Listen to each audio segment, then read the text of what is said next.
The previous administration also lost nearly 300,000 children. Think of that. They lost more than 300,000 children, little children. All I got from the United Nations was an escalator that on the way up stopped right in the middle.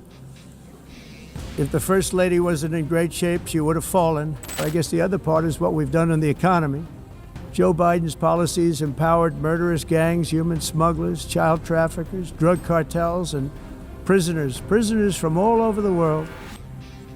The previous administration also lost nearly 300,000 children. Think of that. They lost more than 300,000 children, little children, who were trafficked into the United States on the Biden watch, many of whom have been raped, exploited, and abused, and sold. Sold. Nobody talks about that. The fake news doesn't write about it.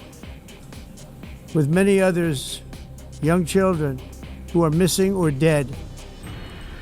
And we found a lot of these children and we're sending them back, and we've been sending them back to their parents. They said, nobody knows who they are. They said, where do you come from? And they'll give us a country and we'll find out and we'll figure it out and we'll bring them back to their homes.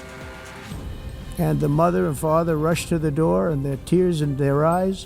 They can't believe that they're seeing their son or daughter, their little son or daughter again. We've done almost 30,000 of them so far. Any system that results in the mass trafficking of children is inherently evil. Yet that is exactly what the globalist migration agenda has done, and it's what it's all about. In America, those days, as you know, are over. The Trump administration is working, and we are continuing to work to track down the villains that are causing this problem, and also, as I said, to get back the 30,000 we've already returned. Now I think we're going to have another. We're going to find a lot. You're not going to find all of them. More than 300,000. They're lost or they're dead. They're lost or they're dead because of the animals that did this. To protect our citizens, I've also designated multiple savage drug cartels as far as and you see this, and you see it happening right before your eyes. Let's put it this way, people don't like taking big loads of drugs in boats anymore. There aren't too many boats that are traveling on the seas by Venezuela. They tend not to want to travel very quickly anymore. And we've virtually stopped drugs coming into our country by sea. We call them the water drugs. They kill hundreds of thousands of people. I've also designated multiple savage drug cartels as far as foreign terrorist organizations, along with two bloodthirsty transnational gangs, probably the worst gangs anywhere in the world, MS-13 and Tren de Aragua. Tren de Aragua is from Venezuela, by the way. Such organizations torture, maim, mutilate, and murder with impunity. They're the enemies of all humanity. For this reason, we've recently begun using the supreme power of the United States military to destroy Venezuelan terrorists and trafficking networks led by Nicolas Maduro. To every terrorist thug smuggling poisonous drugs into the United States of America, please be warned that we will blow you out of existence. That's what we're doing. We have no choice. Can't let it happen. They're destroying. I believe we lost 300,000 people last year to drugs, 300,000. Fentanyl and other drugs. Each boat that we sink carries drugs that would kill more than 25,000 Americans. We will not let that happen. Energy is another area where the United States is now thriving like never before. We're getting rid of the falsely named renewables. By the way, they're a joke. They don't work. They're too expensive. They're not strong enough to fire up the plants that you need to make your country great. The wind doesn't blow. Those big windmills are so pathetic and so bad, so expensive to operate. And they have to be rebuilt all the time, and they start to rust and rot.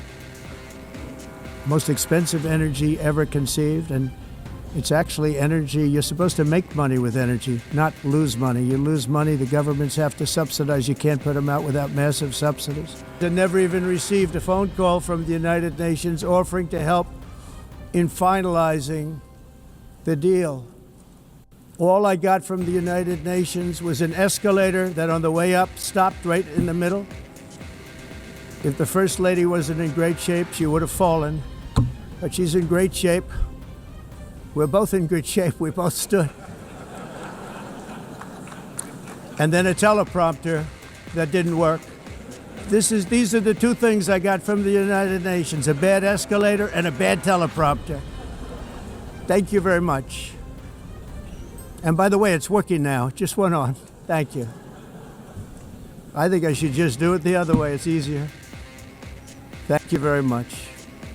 I didn't think of it at the time because I was too busy working to save millions of lives. That is the saving and stopping of these wars. But later I realized that the United Nations wasn't there for us. They weren't there. Thought of it really after the fact, not during these negotiations, which were not easy. That being the case, what is the purpose of the United Nations? The UN has such tremendous potential. I've always said it. It has such tremendous, tremendous potential, but it's not even coming close to living up to that potential. For the most part, at least for now, all they seem to do is write a really strongly worded letter and then never follow that letter up. It's empty words, and empty words don't solve war. The only thing that solves war and wars is action. Now, after ending all of these wars and also earlier negotiating the Abraham Accords, which is a very big thing for which our country received no credit, never receives credit. Everyone says that I should get the Nobel Peace Prize for each one of these achievements. But for me, the real prize will be the sons and daughters who live to grow up with their mothers and fathers, because millions of people are no longer being killed in endless and unglorious wars. What I care about is not winning prizes, it's saving lives. We saved millions and millions of lives with the 7 wars. And we have others that we're working on, and you know that. Many years ago, a very successful real estate developer in New York, known as Donald J. Trump, I bid on the renovation and rebuilding of this very United Nations complex. I remember it so well. I said at the time that I would do it for $500 million, rebuilding everything. It would be beautiful. I used to talk about, I'm going to give you marble floors. They're going to give you terrazzo. I'm going to give you the best of everything. You're going to have mahogany walls. They're going to give you plastic. But they decided to go in another direction, which was much more expensive at the time, and which actually produced a far inferior product. And I realized that they did not know what they were doing when it came to construction, and that their building concepts were so wrong, and the product that they were proposing to build was so bad and so costly. It was going to cost them a fortune. And I said, and wait till you see the overruns. Well, I turned out to be right. They had massive cost overruns and spent between $2 and $4 billion on the building and did not even get the marble floors that I promised them. You walk on terrazzo. Do you notice that? As far as I'm concerned, frankly, looking at the building and getting stuck on the escalator, they still haven't finished the job. They still haven't finished. That was years ago. The project was so corrupt that Congress actually asked me to testify before them on the tremendous waste of money, because it turned out that